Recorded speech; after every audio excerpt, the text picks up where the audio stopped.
You see this DEEBOT X1 Omni? The water just sits there. No suction, no movement, just vibing. I'm talking about that annoying issue where the dirty water just stays in the sink tray and refuses to get sucked into the tank. It's like your DEEBOT decided to stop working and go on a beach holiday instead. Here's a fun fact that isn't actually very fun.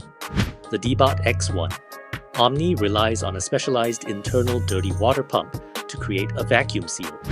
Its only job is to suck that grime away. But here's the kicker. Tiny hair clogs, calcium buildup from hard water, or even just a slightly misaligned rubber seal can cause that pump to fail.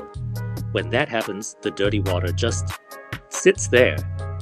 And if you ignore it, that water can leak into the internal motherboards or the drying fan. Now, I know what some of you are thinking. I watched a 5-minute DIY video. I'm going to take this whole base station apart myself. Stop right there. We've seen owners accidentally snap the internal water lines or fry the electronics because they misdiagnosed the problem. Why take the risk?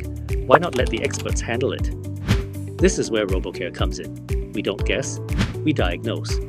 Our experts use genuine parts to replace that faulty dirty water pump and deep clean the entire internal plumbing of your station. Look at this results. This is a DEEBOT serviced by RoboCare.